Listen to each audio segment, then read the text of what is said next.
오후 4시 23분 휴대폰이 진동했다. 신한은행 고은채 고객님, 급여 계좌에 0만 원이 입금되었습니다.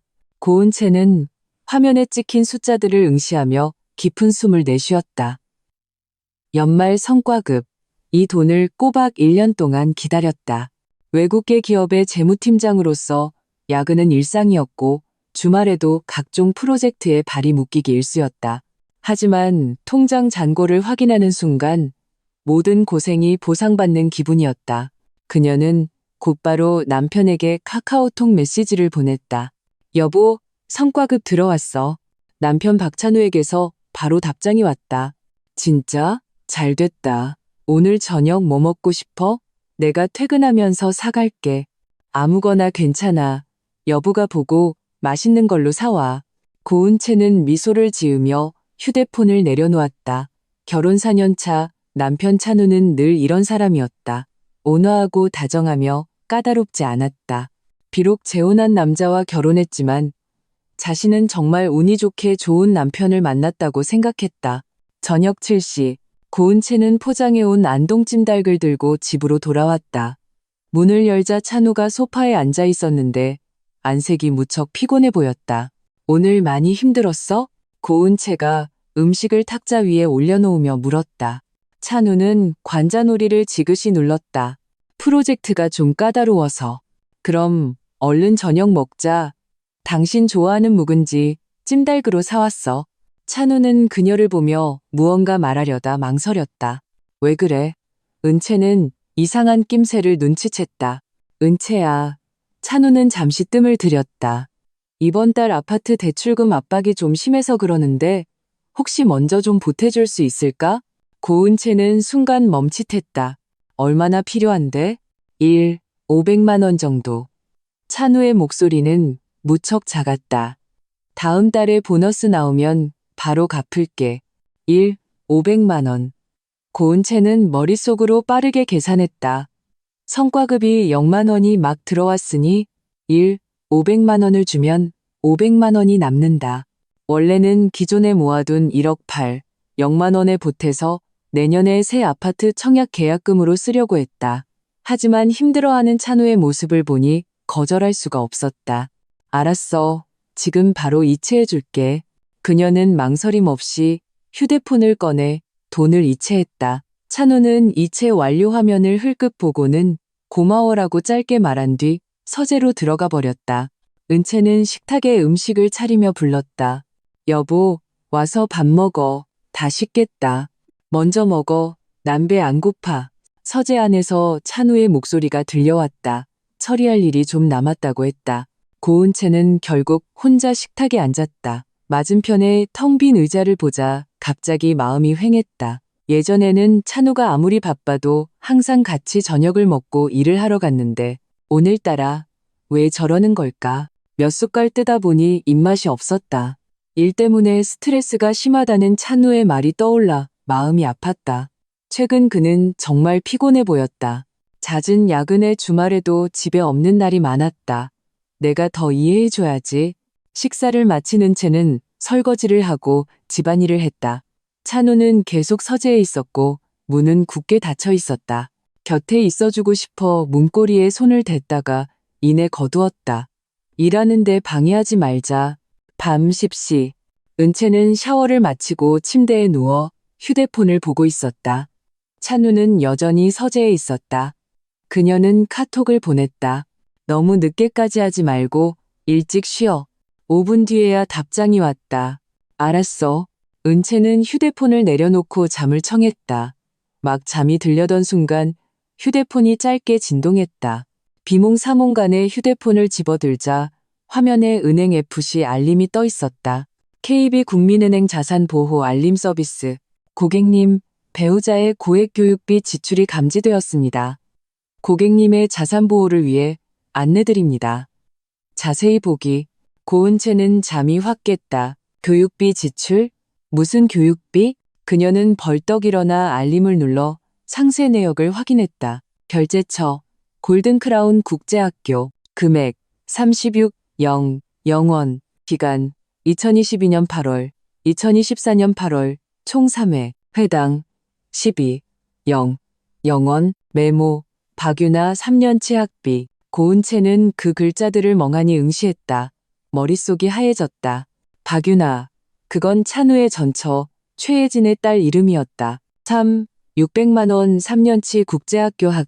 그녀는 방금 찬우에게 이체해준 일, 500만 원을 떠올렸다. 순간 세상이 빙글빙글 도는 것 같았다. 링나. 고은채는 잠을 이룰 수 없었다. 천장을 바라보며 머릿속은 온통 혼란스러웠다. 찬우는 전처에게 매달 양육비로 50만 원만 준다고 했었다. 그녀는 그 말을 믿었다. 3, 600만 원이나 되는 학비를 대체 어디서 구한 걸까? 그녀는 휴대폰을 들어 다시 한번 알림을 확인했다. 틀림없었다. 박찬우의 계좌에서 박유나의 학비로 지출된 내역이었다. 고은채는 4년 전 찬우를 처음 만났을 때를 떠올렸다. 친구의 소개였다. 친구는 그가 정말 좋은 사람이지만 이혼 경험이 있고 전처와의 사이에 딸이 하나 있다고 했다. 하지만 믿음직하고 기댈 만한 사람이라고 덧붙였다. 첫 만남에서 찬우는 솔직하게 자신의 상황을 털어놓았다. 전처와는 이혼한 지 3년 됐습니다. 딸은 엄마가 키우고 전 매달 양육비로 50만 원을 보내고 있어요. 그 외에 다른 지출은 없을 겁니다. 혹시 이런 점이 마음에 걸리신다면 충분히 이해합니다. 당시 은채는 그가 참 진솔한 사람이라고 생각했다. 이혼이 문제가 아니라 불성실한 태도가 문제인 것이다. 찬우는 모든 것을 투명하게 공개했고 그 모습에 신뢰가 갔다. 신경 쓰지 않아요. 그녀는 말했다. 누구에게나 과거는 있으니까요. 현재의 감정에 충실하면 된다고 생각해요. 찬우는 그녀의 손을 잡으며 말했다. 그럴게요. 1년간의 연애 끝에 두 사람은 결혼했다. 은채의 부모님은 처음에는 반대했다. 재혼 가정은 복잡해. 어머니가 말했다. 마음속에 아직 전처가 남아있으면 어떡하니? 그 아이가 문제를 일으키면 또 어떡하고. 아닐 거예요. 은채는 단호했다. 찬우 씨는 좋은 사람이고 전처와는 이미 선을 확실히 그었어요. 결혼 후 찬우는 정말 매달 50만 원을 전처에게 보냈다. 하루도 늦지 않았고 단 1원도 더 주지 않았다. 은채는 그 모습을 보며 그가 분수를 아는 사람이라고 생각했다. 두 사람은 경제적으로 각자 관리하기로 합의했다. 찬우가 매달 200만 원의 아파트 대출금을, 은채가 생활비 공과금, 식비, 경조사비 등을 부담하기로 했다. 은채의 지출도 매달 150만 원은 좋게 넘었다. 우리 열심히 돈 모아서 더 넓은 집으로 이사 가자. 찬우가 말했다. 좋아. 은채는 그날을 손꼽아 기다렸다. 4년이 흘렀다. 은채는 아끼고 아껴 1억 8, 0만 원을 모았다. 점심은 주로 구내식당에서 해결했고 화장품은 저렴한 로드샵 제품을, 옷은 1년에 몇 벌 사지 않았다. 모든 돈을 그 꿈에 그리던 넓은 집을 위해 모았다. 찬우는 그 역시 돈을 모으고 있다고는 했지만 구체적으로 얼마를 모았는지는 말하지 않았다.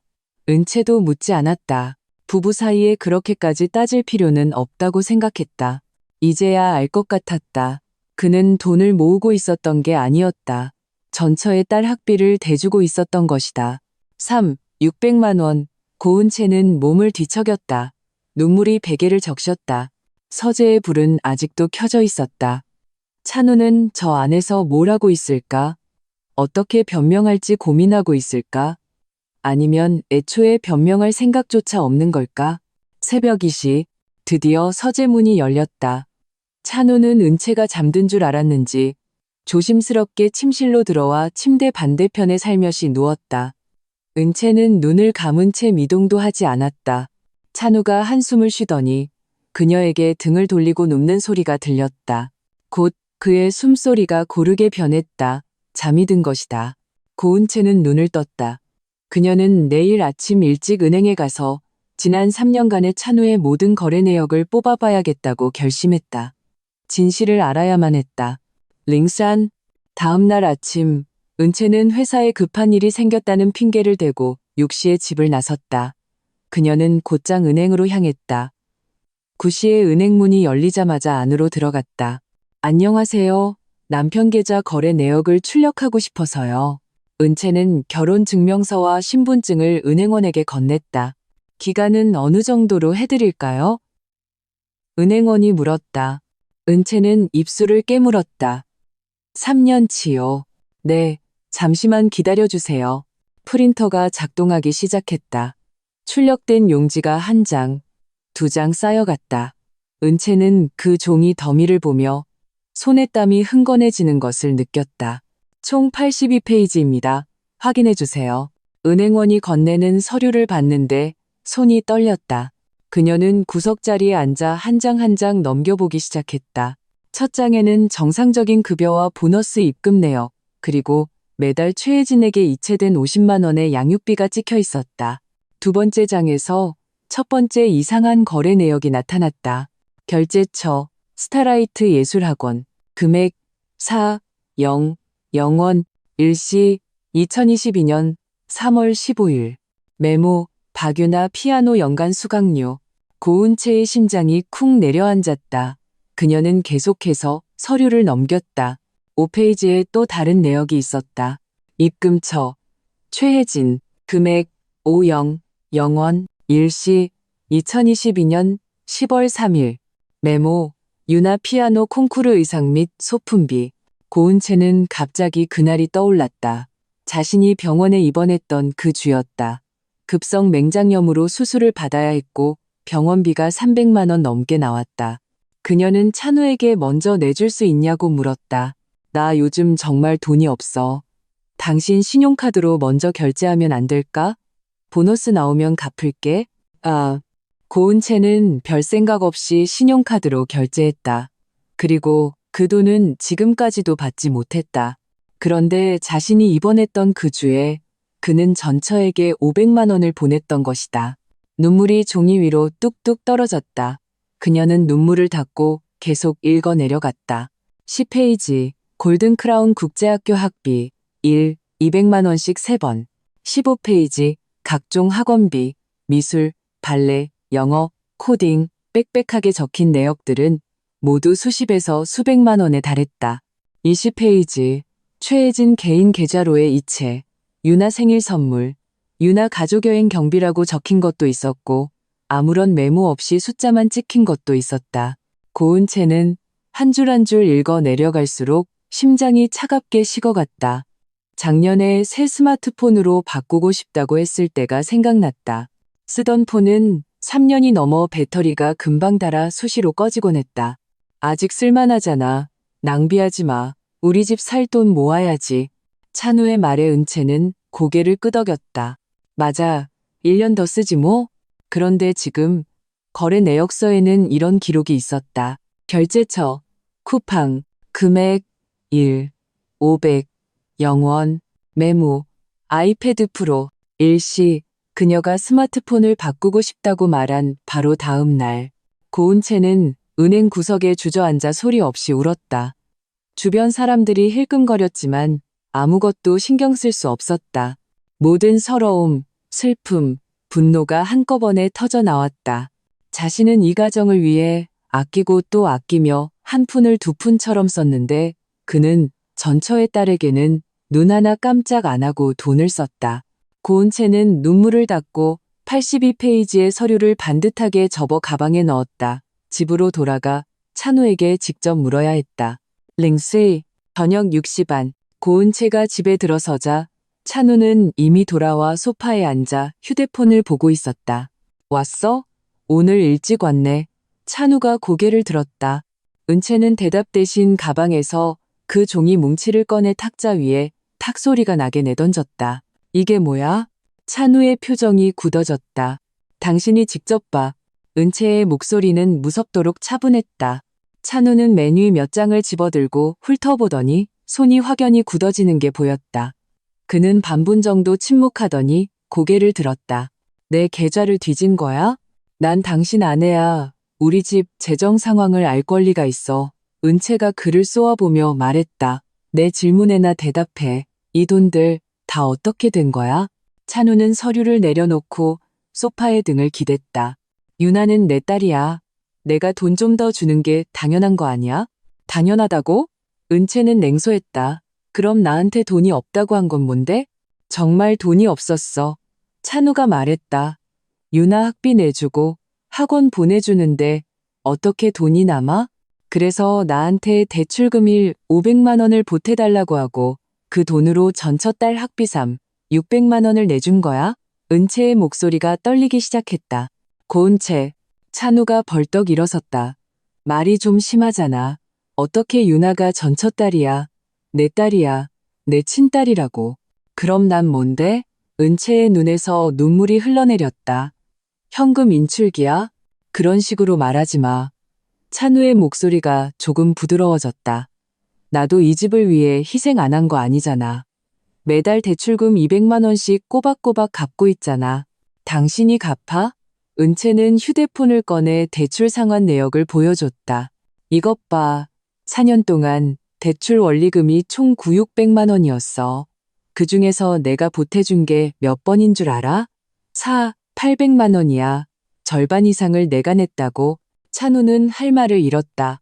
그리고 생활비는 공과금, 식비, 경조사비, 어느 것 하나 내가 안 낸 게 있어? 은채의 목소리가 점점 높아졌다.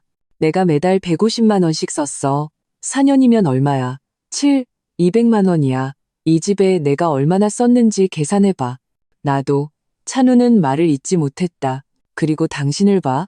은채는 거래 내역서를 가리켰다. 남의 자식한테는 얼마나 썼는데? 국제학교, 피아노, 미술학원, 아이패드, 해외여행. 난 낡은 폰 하나 바꾸는 것도 망설였는데 당신은 150만 원짜리 태블릿을 사줬어. 내 딸이라고. 찬우가 소리쳤다. 내 친딸한테 내가 돈 쓰는 게 뭐가 잘못됐는데? 그럼 왜 나한테 숨겼는데? 은채도 맞서 소리쳤다. 처음엔 뭐라고 했어? 매달 양육비 50만 원 말고는 다른 지출 없을 거라고 했잖아. 당신 4년 동안 날 속였어. 찬우는 입을 다물었다. 내가 이 4년 동안 어떻게 살았는지 알아? 은채는 눈물을 주체하지 못했다. 집 살 돈 모으려고 점심은 제일 싼 구내식당 5천 원짜리 백반만 먹었어. 동료들이 배달 음식 시켜 먹을 때도 난 꾹 참았다고. 화장품은 전부 로드샵 제품이고 옷은 1년에 몇 벌 사지도 않았어. 우리에게 더 좋은 집이 생길 거라는 희망 하나로 모든 걸 아꼈단 말이야. No. 은채야. 찬우가 무언가 말하려 했다. 당신은? 은채가 그의 말을 끊었다. 그 돈을 전부 남의 자식한테 쏟아부었지. 그 애는 국제학교 다니고 피아노 배우고 미술 배우고 최신형 아이패드를 쓰는데 나는 낡은 폰 하나 바꾸는 것도 벌벌 떨었어. 찬우는 고개를 숙였다. 작년에 내가 아파서 입원했을 때 은채의 목소리가 가늘게 떨렸다. 병원비 좀 보태달라고 했을 때 당신 돈 없다고 했지? 바로 그 주에 당신은 최혜진한테 500만 원을 보냈더라. 그건 유나 콩쿠르 때문에 필요해서. 듣고 싶지 않아. 은채가 소리쳤다. 난 그냥 알고 싶을 뿐이야. 당신 마음속에 나는 대체 뭐였던 거야? 방 안은 갑자기 정적이 흘렀다. 찬우는 소파에 앉아 두 손으로 머리를 감쌌다. 은채는 그의 앞에 서서 흐려진 시야로 그를 바라보았다. 한참 뒤 찬우가 입을 열었다. 고은채, 당신은 애를 낳아보지 않아서 아빠의 마음을 이해 못해. 그 말은 비수처럼 은채의 심장에 밝혔다. 그녀는 그 자리에 얼어붙어 찬우를 쳐다보았다. 다시 말해봐. 그녀의 목소리는 아주 작았다. 이해 못한다고 했어. 됐어. 은채는 침실로 들어가 쾅 소리가 나게 문을 닫아버렸다. 그녀는 문에 기댄 채 천천히 바닥에 주저앉았다. 이게 그의 생각이었구나. 내가 아이를 낳아주지 않아서 이해할 자격도, 질문할 자격도, 화낼 자격도 없다는 거구나. 고은채는 기력이 다할 때까지 울었다. 링후. 다음날 오후, 고은채는 모르는 번호로 걸려온 전화를 받았다. 안녕하세요. 최혜진입니다. 고은채는 순간 멍했다. 전처. 어떻게 내 번호를 알았지? 너무 긴장하지 마세요. 최혜진의 목소리는 온화했다. 찬우 씨한테서 번호 받았어요. 두 분이 다퉜다고 들었어요. 제가 몇 가지는 확실히 말씀드려야 할 것 같아서요. 고은채는 잠시 침묵하다 말했다. 무슨 말씀을 하고 싶으신데요? 전화로는 길어질 것 같으니 잠깐 만나서 얘기할 수 있을까요? 좋아요. 두 사람은 근처 카페에서 만나기로 했다. 은채가 먼저 도착해 창가 자리에 앉았다. 잠시 정각 세련된 오피스룩 차림의 여성이 들어왔다. 30대 후반으로 보이는 그녀는 은은한 화장과 단아한 분위기로 세련된 느낌을 주었다. 고은채 씨, 그녀가 다가왔다. 최혜진입니다. 안녕하세요.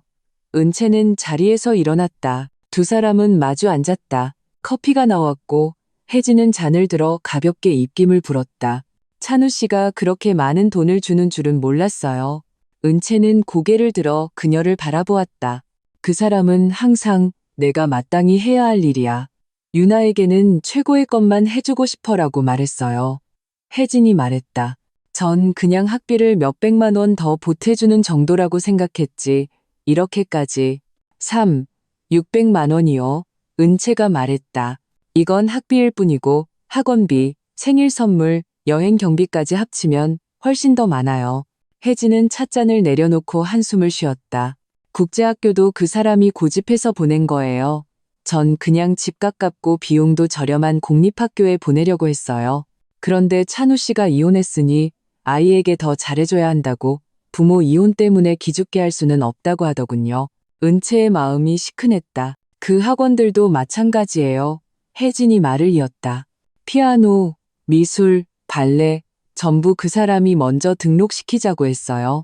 제가 아이가 너무 힘들어한다고 하면 유나를 뒤처지게 할 수는 없다고 했죠. 매주 댁에 찾아오나요? 은채가 불쑥 물었다. 혜진은 고개를 끄덕였다. 일주일에 서너 번은요. 유나 숙제도 봐주고 학원에도 데려다주고 가끔은 저녁도 먹고 가요. 은채는 찬우가 야근이라던 밤들을 떠올렸다. 한 번은 유나가 밤새 열이 펄펄 끓었어요. 혜진이 말했다. 새벽 2시에 전화했는데 20분 만에 달려왔더라고요. 아침까지 꼬박 곁을 지켜줬어요. 은채는 그날 밤을 기억했다. 찬우는 회사에 급한 프로젝트가 생겨 밤새 일해야 한다고 했다. 그녀는 그를 위해 야식까지 챙겨줬었다. 그는 아침 6시에 돌아와 프로젝트 겨우 끝냈네. 피곤해 죽겠다라고 했고 그녀는 안쓰러운 마음에 어서 들어가 자라고 등을 떠밀었다. 그가 아픈 딸을 간호하고 왔을 줄은 꿈에도 몰랐다. 은채 씨, 혜진이 그녀를 바라보았다. 두 분의 결혼을 망치고 싶은 생각은 없어요. 하지만 진실을 알 권리는 있다고 생각해요. 만나는 분 있으세요? 은채가 다시 물었다.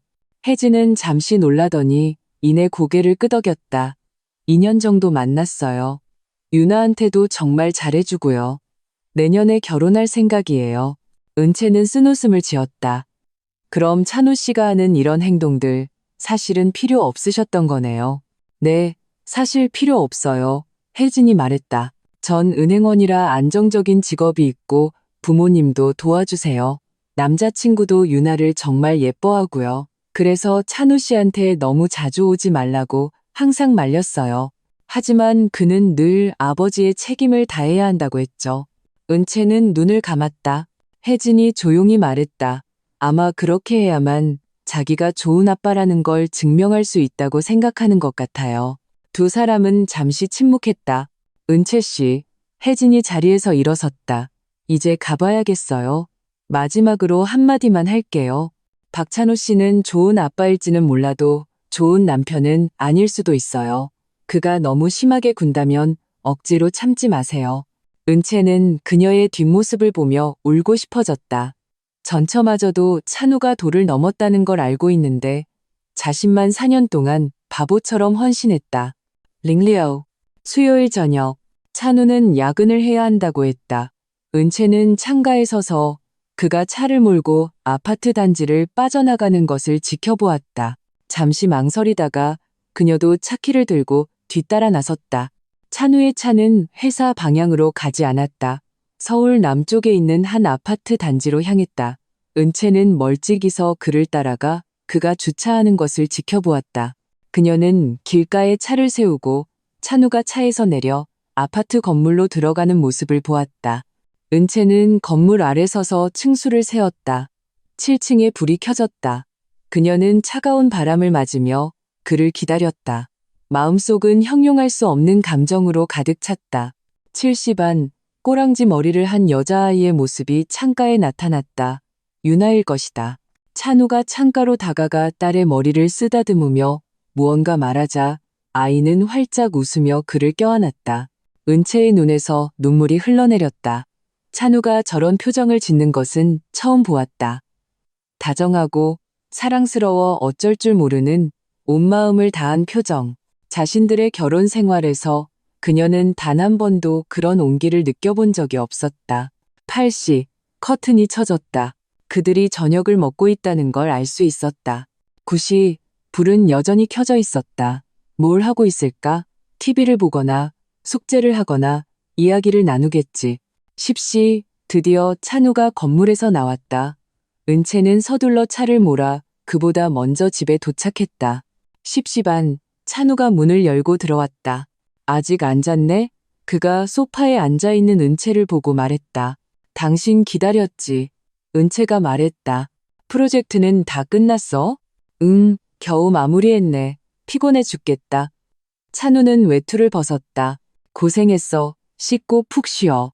찬우가 욕실로 들어간 사이 은채는 소파에 앉아 소리 없이 눈물을 흘렸다. 이제야 확실히 깨달았다. 자신이 이 결혼에서 어떤 존재였는지를. 랭치, 주말, 찬우는 밖에 나가서 처리할 일이 있다고 했다. 어디 가는데? 은채가 물었다. 거래처 사람 만나서 일 얘기 좀 하려고. 아, 그래. 운전 조심해. No. 찬우가 나간 뒤 은채는 또다시 그를 따라 나섰다. 이번에 찬우가 간 곳은 서울의 한 5성급 호텔이었다. 은채는 그를 따라 안으로 들어갔다. 연회장 입구에는 현수막이 걸려 있었다. 박유나 공주님의 10번째 생일을 축하합니다. 그녀는 문 밖에서 유리 너머로 안을 들여다보았다. 내부는 분홍색 풍선과 만화 캐릭터로 화려하게 장식되어 있었고 거대한 케이크가 놓여 있었다. 드레스를 입은 혜진과 정장을 입은 찬우가 나란히 서 있는 모습이 마치 부부 같았다. 공주 드레스를 입은 유나 주변에는 친구들과 친척들이 모여 있었다. 찬우가 몸을 숙여 딸의 촛불을 붙여주고 혜진은 옆에서 사진을 찍었다. 모두가 생일 축하 노래를 불렀다. 유나는 눈을 감고 소원을 빈 뒤 촛불을 껐다. 찬우는 딸을 번쩍 안아 한 바퀴 돌렸고 유나는 행복하게 웃었다. 고은채는 그 모습을 보며 눈물을 멈출 수가 없었다. 그 장면은 완벽한 새 식구의 모습이었고 자신만이 이방인이었다. 파티가 끝나고 은채는 찬우가 프런트에서 계산하는 것을 보았다. 그녀는 조금 더 가까이 다가갔다. 손님, 총 500만 원입니다. 찬우는 망설임 없이 카드를 긁었다. 은채는 호텔을 빠져나왔다. 자신의 생일이 떠올랐다. 우리 둘이 뭐하러 사치스럽게 보내. 그냥 집에서 밥이나 먹자. 찬우의 말에 그녀는 좋아라고 대답하며 직접 음식을 한 상 차렸었다. 그런데 유나의 생일에는 500만 원을 썼다. 링바. 집에 돌아온 은채는 소파에 앉아 휴대폰을 보고 있었다. 지난주 찬우가 돈을 빌려달라고 했던 일이 생각났다. 은채야, 혹시 돈 좀 더 있어? 내가 지금 좀 급해서 그런데 조금만 더 빌려줄 수 있을까? 얼마나 필요한데? 한 일, 0만 원 정도면 될 것 같아. 잠깐 돌려쓰게. 은채는 그때 망설였다. 1. 500만 원을 빌려간 지 얼마 되지도 않았는데 또 1. 0만 원이라니 너무 잦았다. 찬우는 그녀가 망설이는 것을 보고 바로 말을 바꿨다. 아니야, 됐어. 친구한테 빌려볼게. 괜히 너 힘들게 하지 말고. 은채는 그래, 그럼 친구한테 한번 알아봐라고 대답했다. 지금 생각해보니 그 일, 0만 원은 누구를 위한 돈이었을까? 은채는 은행 앱을 열어 찬우의 최근 거래 내역을 조회했다. 역시나 3일 전에 그는 최혜진에게 0만 원을 보냈다. 메모, 유나 영국 어학연수 비용. 은채는 그 숫자를 보며 온몸이 차갑게 식는 것을 느꼈다. 그는 자신에게 0만 원을 빌려 유나의 어학연수 비용을 내주려 했던 것이다. 만약 그때 그녀가 돈을 빌려줬다면 그 0만 원은 유나의 영국 생활비가 되었을 것이다. 그리고 자신은 그가 정말 경제적으로 어려운 줄 알고 바보같이 걱정하고 있었을 것이다. 링저우. 저녁 7시 찬우가 돌아왔다. 오늘 미팅은 잘했어? 은채가 물었다. 응, 괜찮았어. 거래처 반응도 좋고. 다행이네. 은채는 웃으며 말했다. 배고프지? 밥 데워줄게. Now. 식사하는 동안 찬우의 휴대폰이 계속 울렸다. 그는 휴대폰을 슬쩍 보더니 표정이 어색해졌다. 누구야? 은채가 물었다. 회사 동료. 일 때문에 뭐 좀 물어보네. 밥 먹고 답장해야겠다. 식사를 마치자마자 찬우는 휴대폰을 들고 서재로 들어갔다. 은채는 설거지를 하다가 서재에서 들려오는 찬우의 통화 소리를 들었다. 주말에 갈게. 유나 데리고 롯데월드 가야지. 응, 지난번에 약속했잖아. 알았어. 기억하고 있어. 은채는 부엌에 서서 들고 있던 그릇을 떨어뜨릴 뻔했다. 주말에 그는 출근해야 한다고 했다. 유나를 데리고 롯데월드에 가기 위해서였구나. 지난달 그녀가 롯데월드에 가고 싶다고 했을 때 찬우는 이렇게 말했다. 너무 비싸. 두 사람 입장료에 밥값, 숙소까지 하면 몇십만 원이야. 가지 말자. 돈 아껴야지. 은채는 그래, 알았어. 나중에 기회 되면 가자라고 대답했었다. 이제야 알았다. 비싼 게 아니었다. 그 돈을 아껴서 유나를 데려가고 싶었던 것이다. 은채는 설거지를 마치고 서재문 앞으로 다가갔다. 고은채한테는 말하지 말고 내가 알아서 할게. 응, 걱정 마. 은채는 문을 활짝 열었다. 찬우는 깜짝 놀라 황급히 전화를 끊었다. 왜 들어왔어? 누구랑 통화하는데? 은채가 물었다. 동료랑. 업무 얘기? 그래? 은채는 그를 쏘아보았다. 방금 고은채한테는 말하지 말라고 하는 거 들었는데 내가 알면 안 되는 일이 뭐야? 찬우의 얼굴색이 변했다. 내 통화를 엿들은 거야? 부엌에서 설거지하는데 당신 목소리가 너무 커서 들린 거야. 은채가 말했다. 내 질문에나 대답해. 내가 알면 안 되는 일이 뭐냐고. 찬우는 침묵했다. 또 그 사람들한테 돈 보내야 하는 거야? 은채의 목소리가 떨렸다. 찬우는 고개를 숙인 채 말이 없었다. 말해. 은채가 소리쳤다. 유나가 다음 달에 영국으로 어학연수를 가? 찬우가 마침내 입을 열었다. 비용이 0만 원이 넘어서 방법을 찾아봐야 해. 그래서 지난주에 나한테 0만 원 빌려달라고 한 게 그것 때문이었어? 찬우는 대답이 없었다. 내가 안 빌려주니까 결국 당신이 알아서 보냈구나. 은채의 눈에서 눈물이 떨어졌다. 박찬우, 당신 대체 날 뭘로 보는 거야? 은채야, 내 말 좀 들어봐. 듣기 싫어. 은채는 서재를 뛰쳐나와 침실로 들어가 쾅 하고 문을 닫았다. 그녀는 문에 기대어 주저앉아 하염없이 울었다. 이 결혼 정말 더는 지속할 수 없었다. 다음 날 은채는 법률사무소를 찾아갔다. 변호사는 그녀가 제시한 증거들을 보고 고개를 끄덕였다. 상황이 의뢰인께 매우 유리합니다. 첫째, 남편분께서 고액 지출을 숨긴 것은 배우자의 재산권에 대한 알 권리를 침해한 것입니다. 둘째, 의뢰인 명의로 신용카드를 무단으로 발급받으셨다고요. 알고 계셨습니까? 은채는 멍했다. 무슨 신용카드요? 변호사는 서류를 뒤적였다. 여기 기록에 따르면 남편분께서 의뢰인 명의로 가족카드를 발급받아 200만 원을 사용하고 미납한 상태입니다. 은채의 얼굴이 새하얘졌다. 전혀 모르는 일이었다.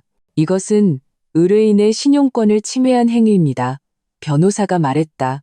이혼 시 이 채무는 남편분께서 책임져야 합니다. 그럼 제가 줬던 돈들을 돌려받을 수 있을까요? 그가 4년 동안 전처와 딸에게 쓴 돈 말이에요. 변호사는 고개를 저었다. 어렵습니다.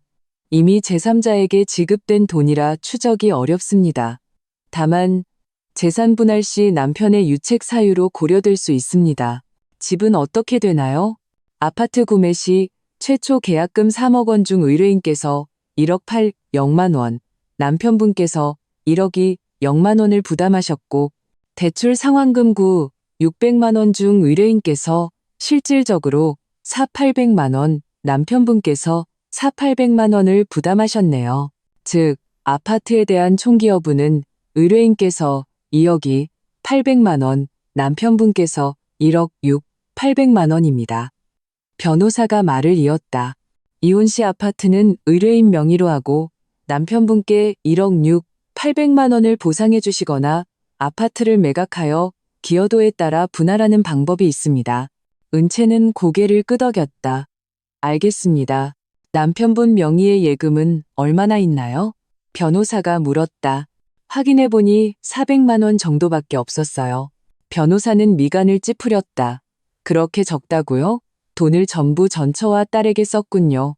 은채는 쓴웃음을 지었다. 변호사는 한숨을 쉬었다.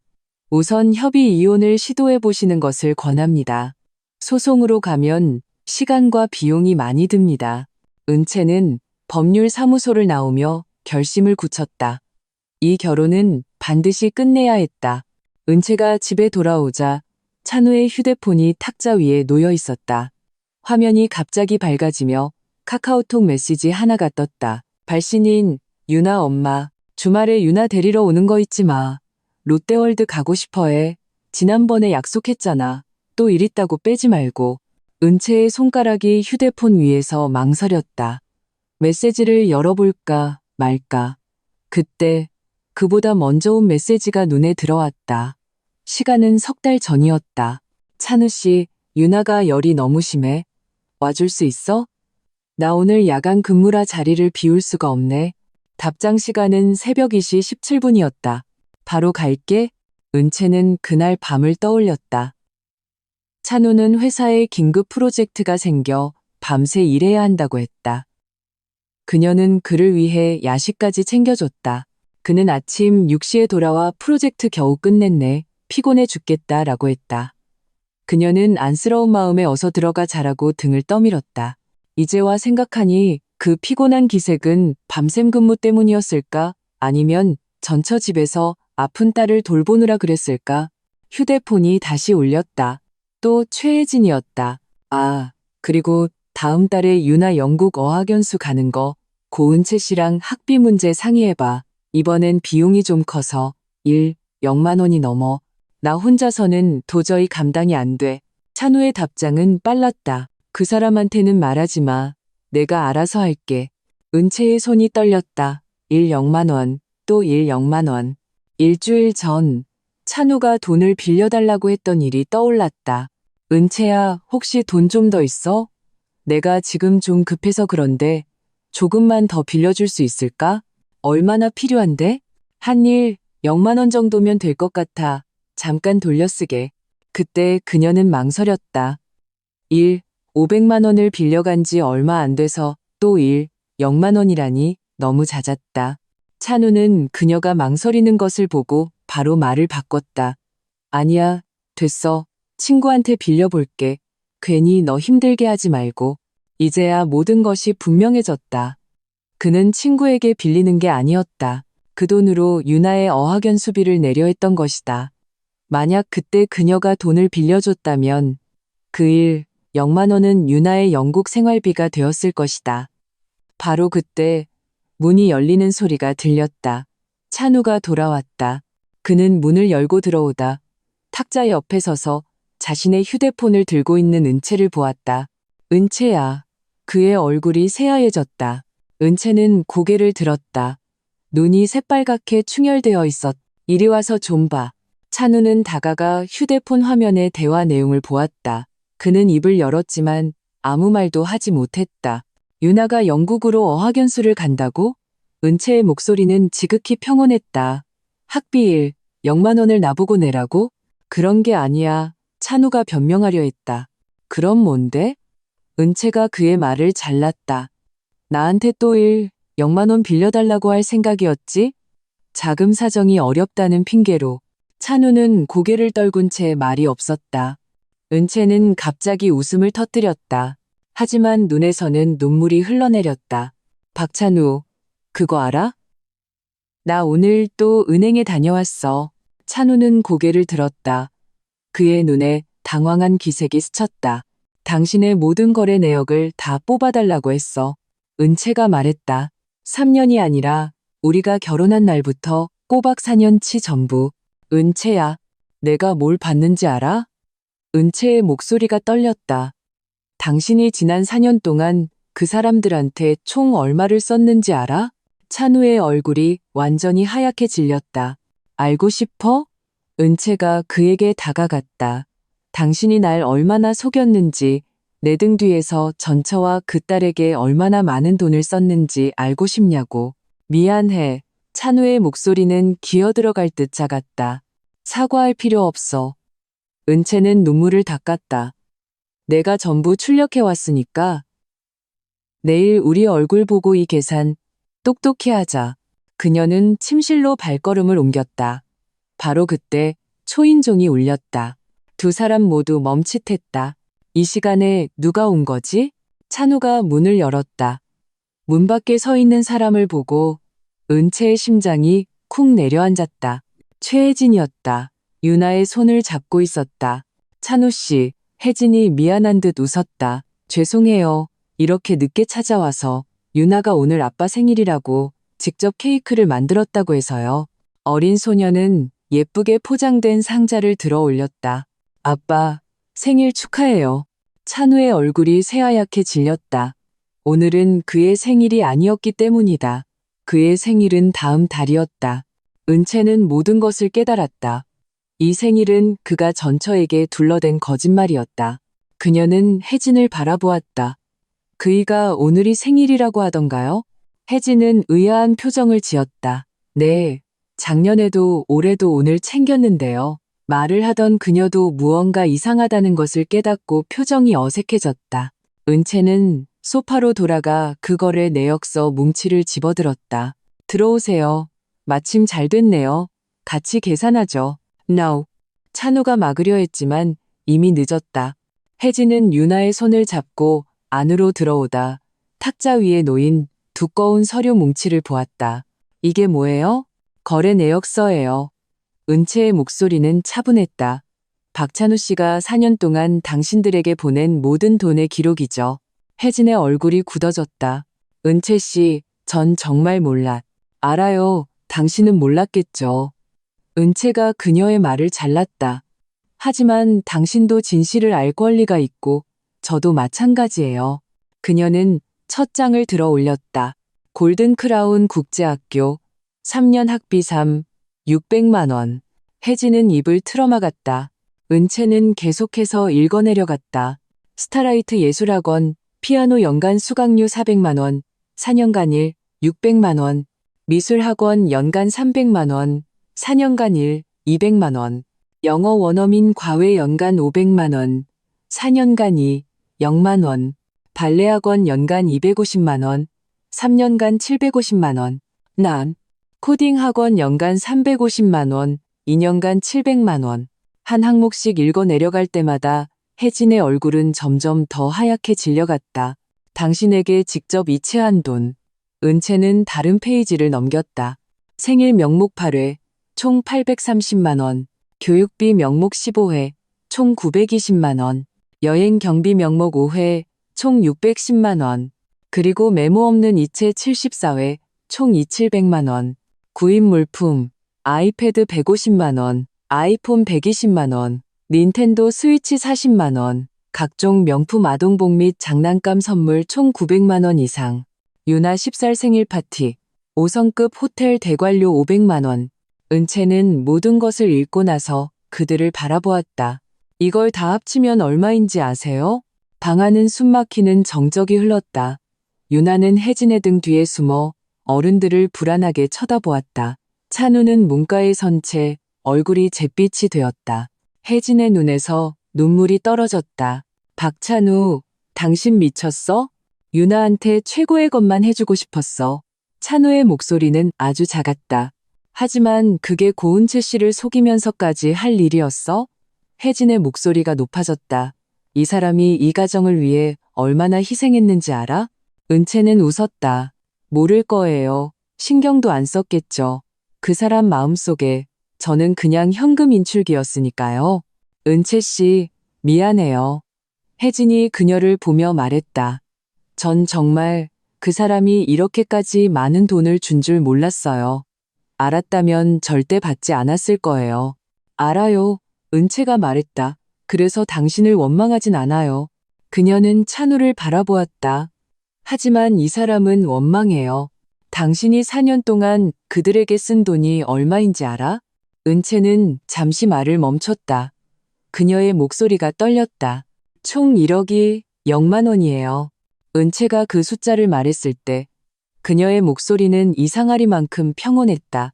혜진은 비틀거리며 문틀을 잡고서야 겨우 쓰러지지 않았다. 1억이 넘어?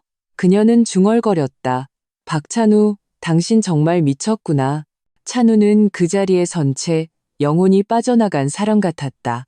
유나는 겁을 먹고 엄마 등 뒤에서 작게 물었다. 엄마, 왜 그래? 아니야, 우리 아가. 혜진은 애써 목소리를 가다듬었다. 먼저 내려가서 엄마 기다릴래? 하지만 아빠 케이크는 여기 두고 엄마 금방 내려갈게. 착하지? 유나는 망설이며 찬우를 쳐다보다가 결국 돌아서서 아래층으로 내려갔다. 문이 닫히는 순간 혜진의 눈물이 터져 나왔다. 은채 씨, 그녀의 목소리가 떨렸다. 정말 몰랐어요. 그냥 학비를 좀 더 보태주는 정도라고만. 알아요. 은채가 말했다. 당신은 계속 그 사람이 너무 자주 오는 걸 말렸고 남자친구도 있고 내년에 결혼할 거잖아요. 당신은 이만큼의 돈이 필요 없었어요. 혜진은 멍한 표정을 지었다. 어떻게 아세요? 만났었잖아요.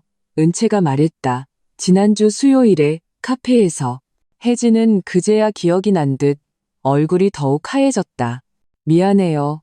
그때는 그냥 찬우 씨가 너무 심하다는 걸 알려주고 싶었을 뿐인데 이렇게까지 많을 줄은 정말 몰랐어요. 1억이 0만 원. 은채는 그 숫자를 다시 한번 반복했다. 그리고 제가 4년 동안 이 집을 위해 쓴 돈이 1억이 넘어요. 대출금, 생활비, 병원비. 전 한 번도 계산해 본 적 없어요. 우리가 가족이라고 생각했으니까. 그녀는 찬우를 바라보았다. 하지만 이제 알았어요. 우린 처음부터 가족이 아니었던 거야. 당신의 가족은 저들이었어. 찬우는 입을 열어 무언가 변명하려 했지만 아무 말도 나오지 않았다. 혜진이 갑자기 찬우 앞으로 다가가 그의 뺨을 세차게 후려쳤다. 짝 하는 소리가 거실에 울려 퍼졌다. 알아? 혜진의 목소리가 떨렸다. 내가 당신을 떠난 게 바로 이런 성격 때문이야. 원. 찬우는 뺨을 감싸준 채 그녀를 쳐다보지 못했다. 당신은 항상 자기가 옳은 일을 한다고 책임을 다한다고 생각하지. 혜진이 말했다. 하지만 상대방이 그걸 원하는지는 절대 묻지 않아. 결과는 생각도 안 하고 우리가 이혼한 것도 바로 그것 때문이었어. 항상 독단적으로 결정하고 내가 원하지도 않는 물건을 사주고 내가 하고 싶지 않은 결정을 대신 내렸지. 그게 사랑인 줄 알았겠지만 그건 통제였어. 내가 떠난 지 3년이 지났으니 변했을 줄 알았는데 혜진의 눈물이 멈추지 않았다. 오히려 더 심해져서 다른 여자를 똑같은 수렁으로 끌어들였구나. 은채는 그 말을 들으며 만감이 교차했다. 찬우가 전처에게도 그랬었구나. 그게 그들의 이혼 사유였구나. 혜진 씨, 은채가 갑자기 입을 열었다. 제가 짐작건대 그 사람이 처음 당신에게 다가갔을 때 굉장히 자상하지 않았나요? 항상 안부를 묻고 모든 걸 당신 위주로 생각해주고요. 혜진은 잠시 멈칫하더니 고개를 끄덕였다. 결혼하고 나서는요? 은채가 계속 물었다. 당신을 대신해 결정을 내리기 시작했죠. 오늘 입을 옷 같은 사소한 것부터 이직 같은 큰 문제까지. 혜진의 눈물이 더욱 거세졌다. 어떻게 아세요? 저한테도 그랬으니까요. 은채는 4년 전 찬우가 자신에게 다가왔을 때를 떠올렸다. 매일 아침 굿모닝, 저녁엔 굿나잇 메시지를 보냈고 비 오는 날엔 우산을, 야근하는 날엔 야식을 가져다 주었다. 감기에 걸리면 직접 죽을 끓여왔고 먹고 싶은 게 있다고 하면 다음날 사무실 책상에 놓여 있었다. 그때 그녀는 정말 다정한 남자를 만났다고 생각했다. 결혼 후에야 무언가 잘못됐다는 걸 깨달았다. 찬우는 항상 그녀를 대신해 결정을 내렸다. 그 옷은 너한테 안 어울려. 내가 다른 거 사왔어. 그 화장품은 너무 비싸. 내가 저렴한 대체품 사왔어. 그 일은 너무 힘들어. 다른 일 알아봐. 오늘 나가지 마. 비 오니까 집에서 쉬어. 처음에는 자신을 걱정해주는 것이라고 생각했지만 나중에는 통제하고 있다는 것을 알게 되었다. 그는 주체적인 아내를 원한 게 아니라 말을 잘 듣는 인형을 원했던 것이다. 그리고 딸에게도 마찬가지였다. 혜진이 원하든 말든 국제학교에 보내려 했고 아이가 힘들어하든 말든 각종 학원을 등록시켰으며 혜진에게 새로운 삶이 있든 말든 매주 몇 번씩 딸을 보러 갔다. 그는 그것이 사랑이라 믿었지만 사실은 족쇄였다.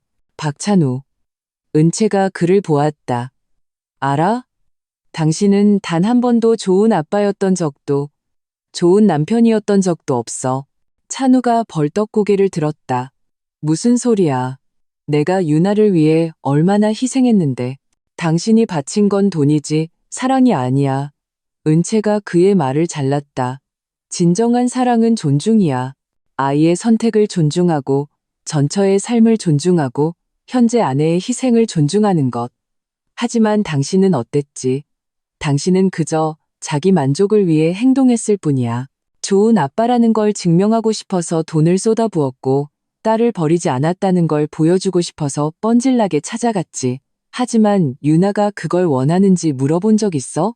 혜진 씨가 당신의 도움이 필요한지 물어본 적 있어? 내가 이 모든 걸 감당할 수 있는지 물어본 적 있냐고? 찬우의 얼굴이 잿빛으로 변했고 몸이 떨렸다. 혜진은 은채를 보며 미안함 가득한 눈빛을 보냈다. 은채 씨, 미안해요. 제가 그때 확실히 말하지 못해서 당신까지 이렇게 고생하게 만들었네요. 사과하지 마세요. 은채가 말했다. 겪어봐야 아는 거니까요. 그녀는 가방을 집어들었다. 오늘 밤은 집에 안 들어올 거예요. 내일 변호사 만나서 이혼 절차 시작할 거고요. 은채야. 찬우가 마침내 입을 열었다. 나랑 이혼하겠다고? 그럼 어떡해. 은채가 그를 보았다. 계속 당신 현금 인출기로 살아? 계속 당신한테 속으면서? 하지만 우리 사이엔 아무것도 없어. 은채가 말을 잘랐다. 당신이 사랑하는 건 오직 자기 자신과 그 위선적인 책임감뿐이야. 그녀는 문가로 걸어가다 뒤를 돌아보았다. 아, 그리고 내 명의로 발급받은 그 신용카드, 미납금 200만 원. 그것도 고소할 거예요. 찬우의 얼굴이 더욱 하얘졌다. 그건 어떻게 알았어? 오늘 법률사무소에 다녀왔거든. 은채가 말했다. 거기서 당신의 모든 금융 기록을 다 확인해 줬어. 당신이 내 개인정보로 발급받은 그 가족카드까지. 그건 유나 선물 사주려고 잠깐. 듣기 싫어. 은채는 문을 열었다. 혜진 씨, 같이 가요. 아이가 아래층에서 오래 기다리면 무서워할 거예요. 혜진은 고개를 끄덕이고 그녀를 따라 나섰다. 문이 닫히는 순간 찬우는 소파에 주저앉았다. 그는 탁자 위에 거래 내역서, 뭉치와 예쁜 케이크 상자를 보며 갑자기 큰 소리로 울기 시작했다. 하지만 이제 아무도 신경 쓰지 않았다. 은채와 혜진은 함께 아래층으로 내려갔다. 아파트 입구에서 기다리고 있던 유나가 보였다. 소녀는 그들이 나오는 것을 보고 달려와 엄마의 손을 잡았다. 엄마, 아빠 왜 그래? 기분 안 좋아 보여. 혜진은 몸을 숙여 딸의 머리를 쓰다듬었다. 유나야, 엄마가 할 얘기가 있어. 무슨 얘기? 앞으로는 아빠가 자주 못 보러 올지도 몰라. 유나의 눈이 빨개졌다. 왜? 내가 뭐 잘못했어? 아니야, 우리 아가. 혜진의 눈에 다시 눈물이 고였다. 어른들의 문제야. 은채는 그 모습을 보며 마음이 아팠다. 유나는 죄가 없었다. 겨우 10살짜리 아이, 아무것도 모르는 아이였다. 아빠가 자신에게 최고의 삶을 주기 위해 다른 여자를 속였다는 것도 그 국제학교와 학원, 생일 파티가 다른 사람의 피땀으로 이루어졌다는 것도 몰랐다. 그저 아빠가 자신을 아주 많이 사랑한다는 것만 알 뿐이었다. 아줌마. 유나가 갑자기 고개를 들어 은채를 보았다. 죄송해요. 은채는 멈칫했다. 뭐라고? 엄마가 그랬어요. 아빠가 나 때문에 아줌마한테 돈을 많이 빚졌다고. 유나의 눈에서 눈물이 뚝뚝 떨어졌다. 죄송해요. 다 저 때문이에요. 내 잘못이 아니야. 은채는 몸을 숙여 아이의 눈을 마주 보았다. 기억해. 이건 절대로 내 잘못이 아니야. 유나는 더 서럽게 울었다. 혜진은 딸을 끌어안았다. 우리 이제 집에 가자. 은채는 그들의 뒷모습을 보며 만감이 교차했다. 그녀는 휴대폰을 꺼내 호텔 예약 앱을 열었다. 오늘 밤 그 집으로 돌아가고 싶지 않았다. 비즈니스 호텔을 예약한 은채는 낯선 침대에 누웠다. 휴대폰이 울렸다. 절친 지수였다. 은채야, 어떻게 됐어? 괜찮아? 은채는 그제야 오늘 오후에 지수에게 찬우와 단판을 짓겠다고 메시지를 보냈던 것이 생각났다. 괜찮아. 그녀가 말했다. 어디야? 내가 갈게. 은채는 호텔 주소를 알려주었다. 30분 뒤 지수는 과자 한 봉지와 레드 와인 2병을 들고 나타났다. 자, 마셔. 오늘은 마셔야 해. 지수는 그녀에게 와인을 따라 주었다. 은채는 잔을 받아 단숨에 들이켰다. 천천히 마셔. 뭐 좀 먹고? 은채는 고개를 저었다. 먹고 싶지 않아. 그런 말이라도 해봐. 오늘 어떻게 됐는데? 지수가 그녀 옆에 앉았다. 은채는 오늘 밤 있었던 일을 전부 털어놓았다. 이야기를 다 들은 지수는 침대를 세게 내리쳤다. 그 개자식, 내가 처음부터 말했잖아. 재혼 남자는 만나는 거 아니라고. 네가 그렇게 말했었지. 은채는 쓴웃음을 지었다. 내가 안 들었을 뿐이야. 에휴, 이제 와서 그런 말해서 뭐 하겠어? 지수가 한숨을 쉬었다. 이제 어쩔 생각이야? 진짜 이혼할 거야? 응. 은채는 고개를 끄덕였다. 내일 바로 변호사 찾아갈 거야. 집은 어떡하고? 변호사 말이 기여도에 따라 분할하래. 내가 2억, 800만 원, 그 사람이 1억 6, 800만 원 냈으니까 그 사람한테 1억 6, 800만 원을 주거나 집을 팔아서 비율대로 나누거나 그 사람이 너한테 줄 돈이 어디 있겠어? 지수가 말했다. 돈은 다 전처 딸한테 썼다며. 그럼 집 팔아야지. 지수는 미간을 찌푸렸다. 요즘 집값 많이 떨어져서 팔면 손해일 텐데. 손해봐도 상관없어. 은채가 말했다. 그냥 빨리 이 모든 걸 끝내고 싶어. 지수는 그녀를 보며 안쓰럽게 말했다. 은채야, 너 정말 4년 동안 고생 많았다. 은채의 눈에서 다시 눈물이 흘러내렸다. 지난 4년 그녀는 정말 힘들었다. 집 살 돈을 모으기 위해 아끼고 또 아꼈고 가정을 돌보기 위해 헌신했다. 따뜻한 보금자리를 만들고 있다고 생각했는데 실은 밑 빠진 독에 물을 붓고 있었던 것이다. 제일 어이없는 게 뭔지 알아? 은채가 말했다. 난 박찬우가 책임감 있는 남자인 줄 알았어.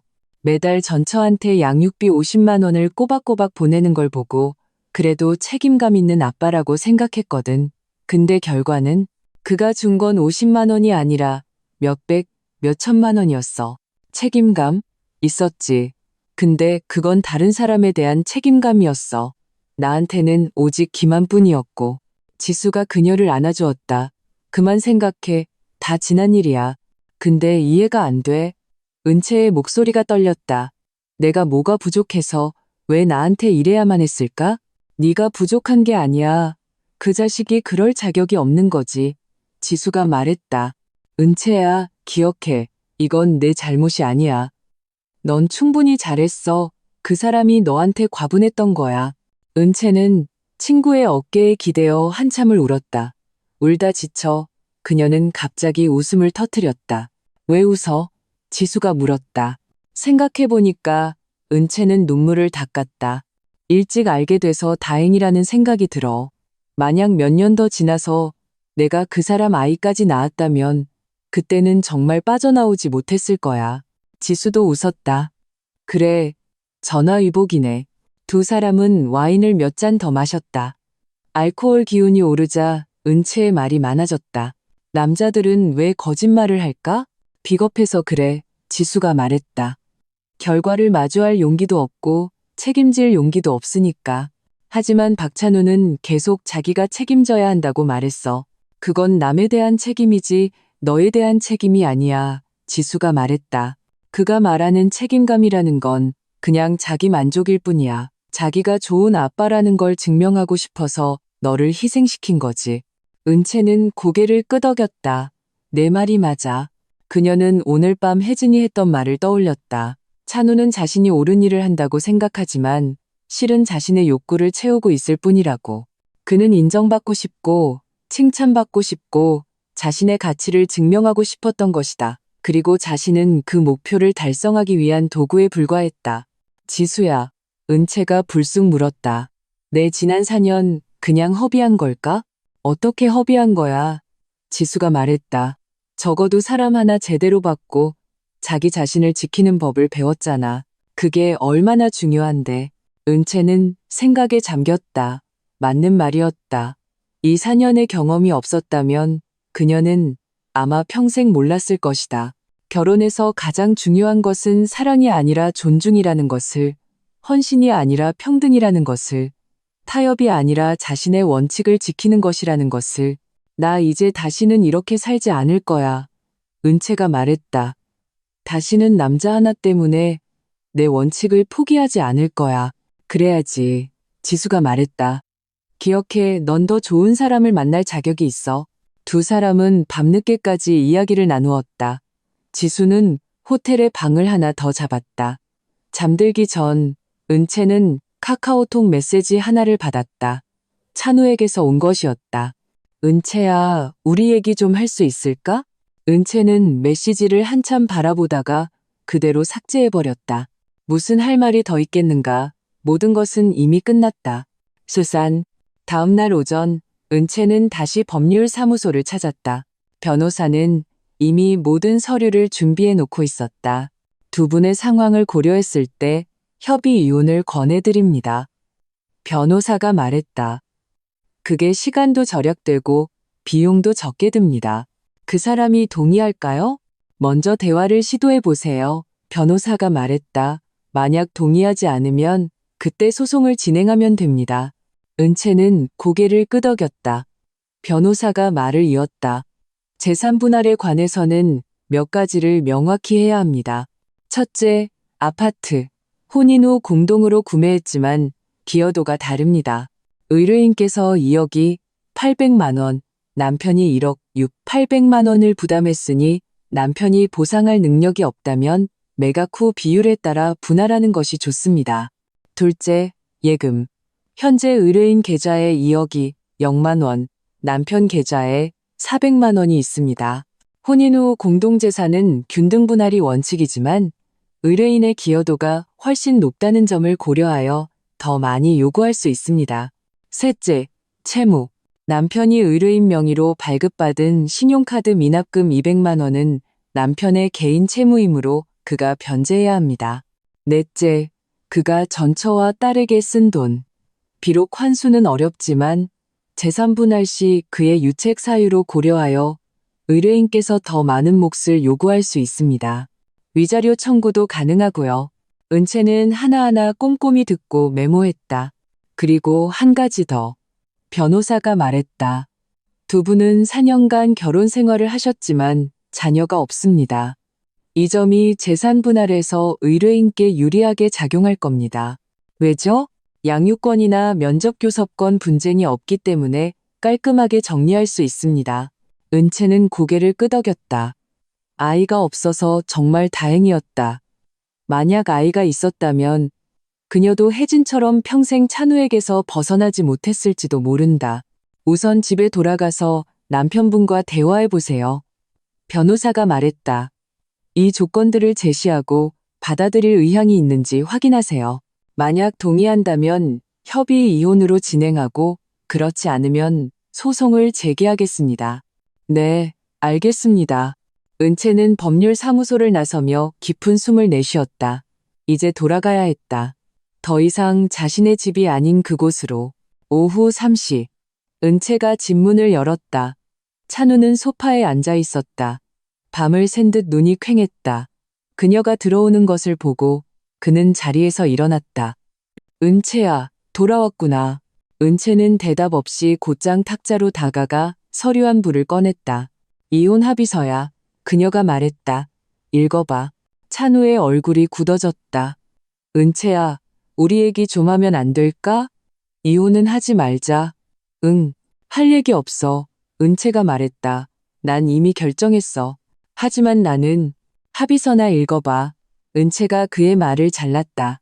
동의하면 다음 주에 구청에 가고 동의 못하면 소송 걸 거야. 찬우는 떨리는 손으로 합의서를 받아들었다. 제1조, 양측은 이혼에 동의한다. 제2조, 아파트는 매각 후 매각 대금을 기여도에 따라 분할한다. 고은채 57%, 박찬우 43%. 제3조, 고은채 명의 예금이억이 0만 원은 고은채에게 귀속되며 박찬우 명의 예금 400만 원은 박찬우에게 귀속된다. 제4조, 고은채 명의로 발급된 신용카드 미납금 200만 원은 박찬우가 변제한다. 제5조, 양측은 혼인기간 중 자녀가 없으므로 양육권 분쟁은 없다.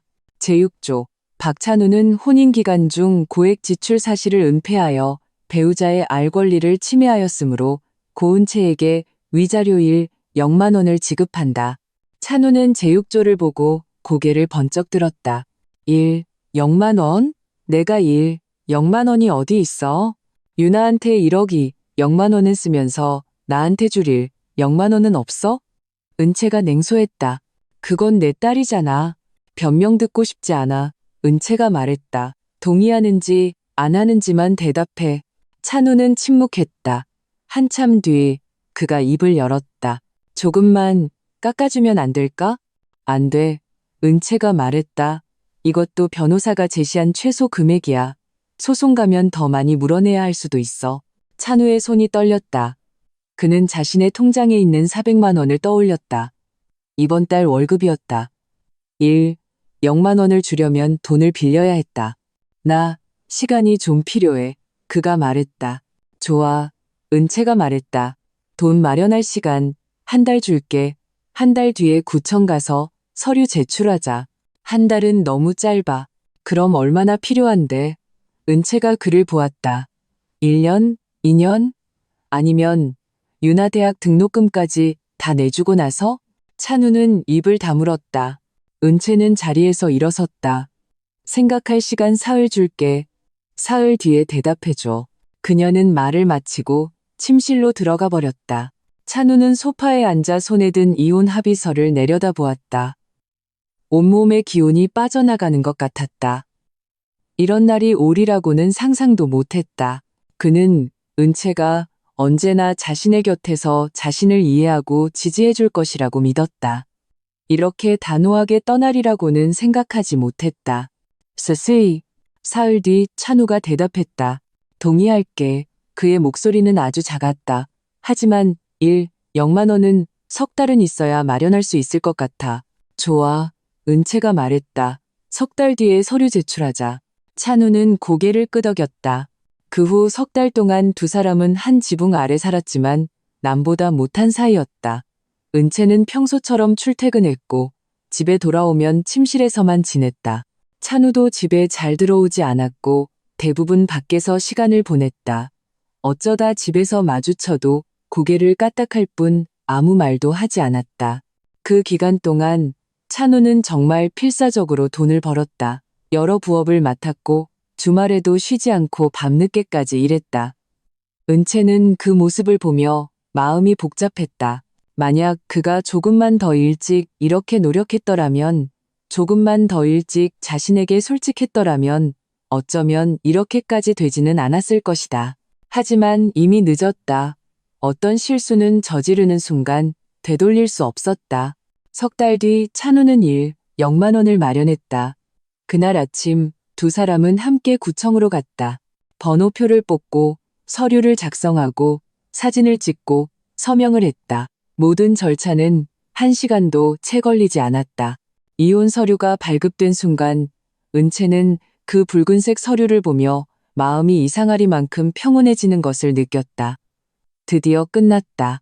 찬우는 그녀 곁에 서서 무언가 말하려 했지만 결국 아무 말도 하지 못했다.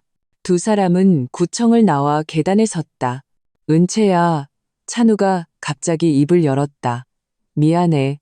은채는 그를 보며 잠시 침묵했다. 사과는 받을게. 하지만 용서하지는 않을 거야. 알아. 찬우는 고개를 숙였다. 그냥 지난 4년 동안 헌신해줘서 고마웠다고 말하고 싶었어. 은채는 웃었다. 고마워해야 할 사람은 내가 아닐 텐데. 그녀는 말을 마치고 돌아섰다. 찬우는 그녀의 뒷모습을 보며 눈물을 흘렸다. 하지만 은채는 뒤돌아보지 않았다. 만약 뒤를 돌아보면 마음이 약해질 것 같았다. 이 남자를 위해 이미 4년을 낭비했다. 더 이상은 안 된다. 시우. 이혼 후 은채는 지수가 구해준 오피스텔로 이사했다. 집은 크지 않았지만 아늑했다. 그녀는 모아둔 돈의 일부를 들여 새로 인테리어를 하고 새 가구를 들이고 커튼도 바꿨다. 집안 가득 초록 식물들을 놓았다. 매일 퇴근 후 자신만의 작은 공간으로 돌아오면 마음이 편안해졌다. 지수가 자주 그녀를 보러 왔다. 은채야, 요즘 어때? 좋아. 은채가 웃으며 말했다. 예전보다 훨씬 좋아. 정말? 지수는 믿기지 않는다는 듯 물었다. 괜히 센 척하는 거 아니고? 정말이야. 은채가 말했다. 나 요즘 매일매일 행복해. 정말 그랬다. 이혼 후 은채는 자신이 훨씬 자유로워졌다는 것을 깨달았다. 더 이상 누군가를 위해 돈을 아낄 필요도, 집안 살림을 걱정할 필요도, 조심스럽게 눈치 보며 살 필요도 없었다. 그녀는 자신을 위해 새 스마트폰과 새 노트북을 샀고 요가 학원도 등록했다.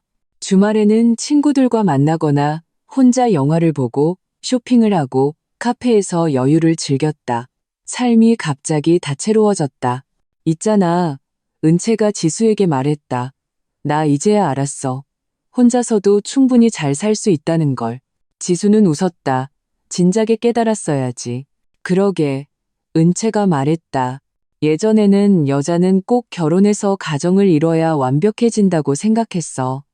근데 이제 보니 가장 중요한 건 자기 자신을 기쁘게 하는 거였어. 드디어 철들었네. 우리 은채. 은채는 고개를 끄덕였다. 그녀는 결혼 생활의 나날들을 떠올렸다. 돈을 아끼기 위해 항상 자신을 희생했고, 가정을 위해 자신을 억눌렀다. 그것이 사랑인 줄 알았지만 사실은 어리석은 짓이었다. 진정한 사랑은 쌍방향이어야 했다. 네가 나를 사랑하면 나도 너를 사랑하고, 네가 헌신하면 나도 헌신하고, 네가 나를 존중하면 나도 너를 존중하는 것. 한쪽이 끊임없이 주기만 하고 다른 한쪽이 받기만 하는 관계가 아니었다. 아, 맞다. 지수가 갑자기 말했다. 집은 팔렸어? 응. 지난달에 28억에 팔렸어. 내가 15억 6, 0만 원, 그 사람이 12억 4, 0만 원 가졌어. 그래도 많이 손해는 안 봤네. 응. 돈 좀 더 모아서 내년에 작은 아파트 하나 사려고. 혼자 살 집. 혼자? 응, 혼자. 은채가 웃었다. 조용하고 좋잖아. 지수는 그녀를 보며 흐뭇하게 웃었다. 이 친구가 드디어 상처를 딛고 일어섰다. 슬류. 반년 후 은채는 회사 송년회에서 한 남자를 만났다. 그의 이름은 강지훈, 협력사의 재무이사였다. 두 사람은 업무로 알게 되어 점차 가까워졌다. 강지훈은 온화한 사람이었다. 말과 행동이 모두 반듯했다. 그는 찬우처럼 과한 친절을 베풀지도 않았고 강압적으로 통제하려 들지도 않았다. 그는 은채의 말을 경청했고 그녀의 선택을 존중했으며 그녀가 필요할 때 나타나주고 혼자 있고 싶어 할 때는 물러나 주었다. 이혼한 적 있으시죠? 어느 날 지훈이 물었다. 네, 은채는 담담하게 인정했다. 혹시 신경 쓰이세요? 아니요. 지훈이 웃었다. 누구에게나 과거는 있으니까요. 전 남편은 재혼이었어요. 전처와의 사이에 딸이 하나 있었고요. 은채는 말을 이었다. 결혼 기간 동안 저 모르게 전처와 딸에게 1억이 0만 원을 썼어요. 지훈은 미간을 찌푸렸다. 그건 정말 심했네요. 그래서 이혼했어요. 은채가 말했다. 후회는 안 해요. 잘하셨어요. 지훈이 말했다. 결혼에서 가장 중요한 건 정직과 존중이니까요. 그게 없다면 계속할 필요가 없죠. 은채는 그를 보며 마음이 따뜻해졌다. 지훈 씨는요? 그녀가 물었다. 결혼한 적 있으세요? 아니요. 지훈이 말했다.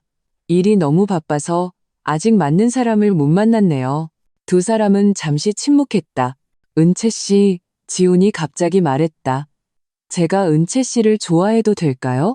은채는 멍했다. 그가 이렇게 솔직하게 말할 줄은 몰랐다. 저 생각해 볼 시간이 필요해요. 괜찮아요. 천천히 생각하세요. 지훈이 웃었다. 서두르지 않을게요. 은채는 집에 돌아와 지수에게 전화했다. 나 좋다는 사람이 생겼어. 누군데? 지수가 흥분해서 물었다. 협력사 재무이사 강지훈이라고. 조건은 어때? 괜찮아. 은채가 말했다. 사람도 좋고. 그럼 내 생각은 어때? 모르겠어. 은채가 말했다. 또 사람 잘못 볼까봐 무서워. 지수는 잠시 침묵하더니 말했다. 은채야, 세상 모든 남자가 박찬호 같은 건 아니야. 알아. 너. 한 번 실패했다고 모든 사람을 부정하면 안 돼. 지수가 말했다. 너 자신에게도 다른 사람에게도 기회를 줘봐. 은채는 생각에 잠겼다. 맞는 말이었다. 그럼 한번 만나볼까? 그녀가 말했다. 한 달 뒤 은채와 지우는 정식으로 교제를 시작했다. 이번에 그녀는 아주 신중했다. 서둘러 부모님께 소개하지도 않았고 결혼 얘기를 꺼내지도 않았다. 그저 서로를 알아가는 데 집중했다. 지우는 그녀의 불안감을 충분히 이해해 주었다. 서두르지 마요. 우리 천천히 가요. 두 사람은 일주일에 두세 번 만났다. 함께 밥을 먹고 영화를 보고 산책을 했다. 지우는 그녀의 회사 일에 대해 들어주고 조언을 해주었지만 결코 그녀를 대신해 결정을 내리지 않았다. 그는 그녀의 삶에 관심을 가졌지만 과도하게 간섭하지 않았다. 가끔 선물을 사주었지만 사치스럽지 않았다. 함께 있는 시간이 편안하고 자유로웠다. 은채는 이것이야말로 진정한 사랑의 모습이라고 생각했다. 통제도, 소유도, 희생도 아닌 동행과 이해, 그리고 존중. 스치 1년 뒤 지우는 은채에게 청혼했다. 평범한 주말이었다. 두 사람은 집에서 함께 요리를 하고 있었다. 지훈이 갑자기 반지 상자를 꺼냈다. 은채 씨, 나와 결혼해 줄래요? 은채는 그 자리에 멈춰섰다. 그녀는 눈앞의 남자를 보며 만감이 교차했다. 아직 불안한 마음이 있다는 거 알아요? 지훈이 말했다. 하지만 이것만은 알아줬으면 해요. 난 항상 여기 있을 거예요. 당신을 속이지 않을 거고, 당신 몰래 어떤 결정도 내리지 않을 거고, 당신을 힘들게 하지 않을 거예요. 우리 함께 생활비를 분담하고, 함께 미래를 계획하고, 함께 어려움을 헤쳐나가요. 원한다면 혼전 계약서를 써도 좋아요. 모든 걸 명확하게 문서로 남겨서 나중에 분쟁이 없도록요.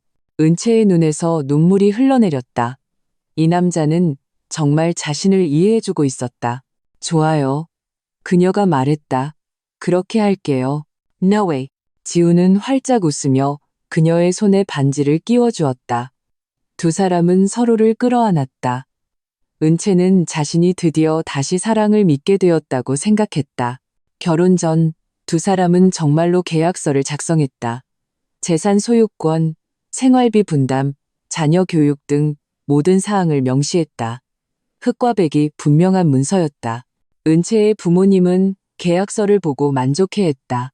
믿음직한 사람이구나. 어머니가 말했다. 결혼하거라. 네. 결혼식은 소박하게 치렀다. 가까운 친척과 친구들만 초대했다. 사치스럽지도 과시하지도 않았다. 모든 것이 간소했지만 따뜻했다. 결혼 후 두 사람은 새로 산 집으로 이사했다. 이번에 은채는 집 명의를 반드시 공동으로 해야 한다고 주장했다. 물론이죠. 지훈이 말했다. 계약금은 내가 낼게요. 대출금은 같이 갚고 명의는 당신 이름으로 해요. 은채는 감동했다.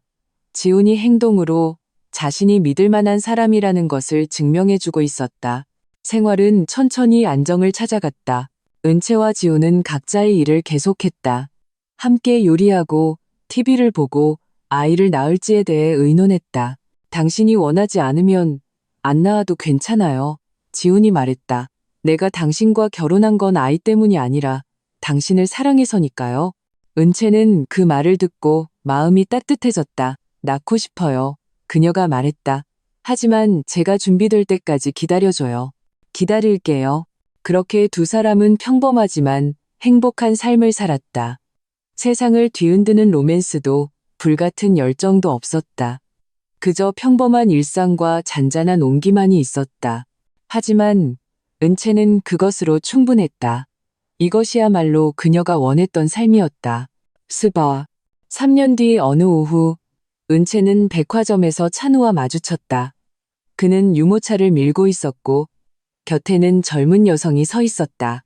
여성은 그의 팔짱을 끼고 환하게 웃고 있었다. 은채는 잠시 멈칫했지만 이내 상황을 파악했다. 박찬우는 재혼했고 자신의 아이를 낳은 것이다. 찬우도 그녀를 보았다. 두 사람의 시선이 몇 초간 마주쳤다. 찬우가 어색하게 웃었다. 은채 씨, 오랜만이네요. 오랜만이네요. 은채도 고개를 끄덕였다. 제 아내 소영이에요. 찬우가 소개했다. 여기는 고은채 씨, 제 전처. 소영은 20대 후반으로 보이는 젊은 여성이었다. 그녀는 은채에게 웃으며 인사했다. 안녕하세요. 안녕하세요. 은채도 예의 바르게 답했다. 분위기가 어색했다. 잘 지내요? 찬우가 물었다. 네, 잘 지내요. 은채가 말했다. 찬우 씨는요? 저도 잘 지내요. 찬우는 유모차를 보며 말했다. 아들이 이제 막 돌 지났어요. 축하해요. 고마워요. 두 사람은 다시 몇 초간 침묵했다. 그럼 먼저 가볼게요. 은채가 말했다. 남편이 기다리고 있어서요. 아, 네. 찬우는 잠시 놀란 듯했다. 재혼했군요. 네. 은채가 웃었다. 3년 전에요. 그거 잘 됐네요. 찬우가 억지로 웃었다. 은채는 돌아서서 백화점을 빠져나왔다. 그녀는 깊은 숨을 내쉬었다. 지훈이 차 옆에 서서 그녀를 기다리고 있었다. 다 샀어요? 그가 물었다. 응. 은채가 고개를 끄덕였다. 가자. 차에 탄 후 지훈이 물었다. 아까 아는 사람 만난 것 같던데. 응. 은채가 말했다. 전 남편. 아, 지훈은 더 이상 묻지 않고 그저 그녀의 손을 잡아주었다. 괜찮아요? 응, 괜찮아. 은채가 웃었다. 아무렇지도 않아. 정말 아무렇지도 않았다. 찬우를 보았을 때 화가 나지도 슬프지도 마음이 아프지도 않았다. 그저 낯선 사람을 본 것 같았다. 한때 자신의 삶에 있었지만 이제는 완전히 무관한 사람. 있잖아. 은채가 지훈에게 말했다. 나 갑자기 이런 생각이 들어. 이혼이 내 인생 최고의 결정이었던 것 같아. 지훈이 웃었다. 그럼 내가 그 사람한테 고마워해야겠네요. 왜? 당신이 이혼 안 했으면 내가 당신을 못 만났을 거 아니에요. Now. 은채도 웃었다. 그래, 그 실패한 결혼이 없었다면 그녀는 지훈을 만나지 못했을 것이다. 진정한 사랑이 무엇인지, 소중히 여겨야 할 사람이 누구인지 깨닫지 못했을 것이다. 그래서 그 4년은 헛된 시간이 아니었다. 그것은 성장과 자기애, 그리고 선택에 관한 수업이었다. 비록 수업료가 비쌌지만 그녀는 많은 것을 배웠다. 에필로그. 5년 후 은채와 지훈에게는 딸이 생겼다. 딸의 이름은 강서연, 태명은 연이었다. 이름은 은채가 지었다. 왜 서연이라고 지었어요? 지훈이 물었다. 어떤 사람들과는 인연 인연을 멀리해야 한다는 걸 잊지 않으려고. 은채가 웃으며 말했다. 지훈은 고개를 저었다. 당신은 정말. 딸이 돌이 되었을 때 은채는 아이를 데리고 공원에 갔다. 그곳에서 우연히 최혜진을 만났다. 은채 씨? 혜진이 그녀를 알아봤다. 오랜만이네요. 혜진 씨, 정말 오랜만이에요. 신기하네요. No. 이 아이가 따님이세요? 혜진은 유모차 안에 서연이를 보며 말했다. 정말 예쁘네요. 고마워요. 유나는요? 중학생 됐어요. 혜진이 말했다. 공부도 잘하고요. 다행이네요. 두 사람은 벤치에 앉아 한참 이야기를 나누었다. 저 작년에 결혼했어요. 혜진이 말했다. 그때 그 남자친구랑요. 축하해요. 고마워요. 혜진이 웃었다. 그 사람이 유나한테 정말 잘해줘서 친부녀처럼 지내요. 그럼 찬우 씨는요? 은채가 물었다. 아직도 유나를 자주 보러 오나요? 혜진은 고개를 저었다. 거의 안 와요. 자기 아들이 생긴 후로는 발길을 뚝 끊었어요. 유나가 슬퍼하겠네요. 처음에는 그랬죠. 혜진이 말했다. 나중에는 익숙해지더라고요. 아이들 적응력은 우리가 생각하는 것보다 훨씬 강해요. 은채는 고개를 끄덕였다. 사실 그게 더 잘된 일 같아요. 혜진이 말했다. 그 사람이 안 오니까 유나가 오히려 더 편해졌어요. 주말마다 그 학원들에 끌려다니지 않아도 되고 부담스러운 관심을 받지 않아도 되고요. 그거 아세요? 유나 지금 학교 연극 동아리에서 활동하는데 정말 즐거워해요. 혜진의 얼굴에는 미소가 가득했다. 그건 다른 누가 정해준 게 아니라 아이가 스스로 선택한 거니까요. 은채도 웃었다. 정말 잘 됐네요. 아, 맞다. 혜진이 말했다. 계속 은채 씨한테 미안하다고 말하고 싶었어요. 왜요? 제가 그때 찬우 씨가 주는 돈을 단호하게 거절하지 못해서요. 혜진이 말했다. 제가 조금만 더 일찍 정신 차렸더라면 당신이 그렇게 고생하지 않았을 텐데 혜진 씨 탓이 아니에요. 은채가 말했다. 그 사람이 주겠다고 하는데 거절하기 어려웠을 거예요. 그래도 더 단호했어야 했어요. 혜진이 말했다. 사실 그 사람이 주는 돈이 너무 과하다는 건 진작에 알고 있었어요. 하지만 그때는 그냥 자기 딸인데 주고 싶으면 주라지 하고 안일하게 생각했어요. 지금 생각하면 제가 너무 이기적이었어요. 다 지난 일이에요. 은채가 말했다. 저 지금 정말 행복하게 잘 살고 있고 혜진 씨도 그렇잖아요. 그럼 된 거죠. 혜진은 그녀를 보며 존경의 눈빛을 보냈다. 은채 씨 정말 강한 분이세요. 강한 게 아니라 은채가 웃었다. 그냥 깨달은 거죠. 두 사람은 한참 더 이야기를 나누고 연락처를 교환했다. 헤어지기 전 혜진이 말했다. 은채 씨 고마워요. 뭐가요? 그때 그렇게 현명하게 대처해줘서요. 혜진이 말했다. 만약 저였다면 당신처럼 단호하게 끊어내지 못했을 거예요. 은채는 미소를 지으며 유모차를 밀고 자리를 떴다.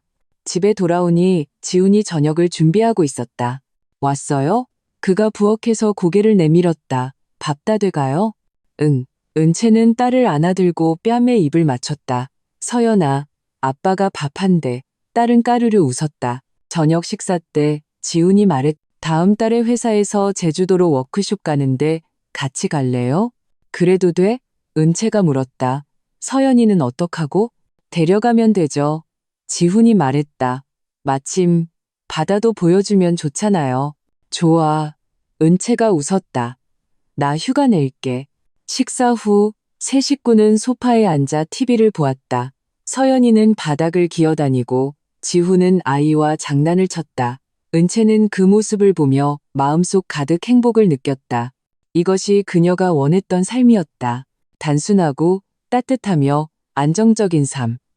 기만도, 배신도, 서러움도 없이 오직 서로에 대한 존중과 이해, 그리고 지지만이 있는 삶.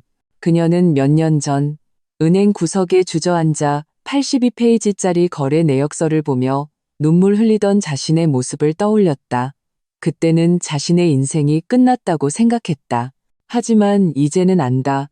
그것은 끝이 아니라 시작이었다. 그녀의 새로운 삶의 시작. 밤에 딸을 재우며 은채는 아이의 귓가에 속삭였다. 서연아, 엄마는 우리 딸이 커서 독립적이고 자신감 넘치며 자기 자신을 사랑할 줄 아는 여성이 되었으면 좋겠어. 누구를 위해서도 너 자신을 희생하지 말고 누구 때문에 너 자신을 잃어버리지도 마. 기억해. 넌 세상에서 가장 소중한 존재란다. 딸은 잠이 들었고 작은 손으로 은채의 손가락을 꼭 쥐었다. 은채는 딸을 보며 다정한 눈빛을 보냈다. 그녀는 이 아이를 잘 지켜줄 것이다. 자신이 겪었던 실수를 반복하게 하지 않을 것이고 자신이 겪었던 고통을 겪게 하지 않을 것이다. 그녀는 딸에게 알려줄 것이다. 결혼은 여자의 필수품이 아니라 삶을 더 풍요롭게 만드는 선택사항이라고. 좋은 사람을 만나면 소중히 여기고 잘못된 사람을 만나면 단호하게 손을 놓으라고. 결혼을 위해 결혼하지 말고 남을 위해 자신을 희생하지 말라고. 그리고 언제나 기억하라고. 자신의 삶의 주인공은 바로 자기 자신이라는 것을. 은채는 딸의 방문을 조용히 닫고 침실로 돌아왔다.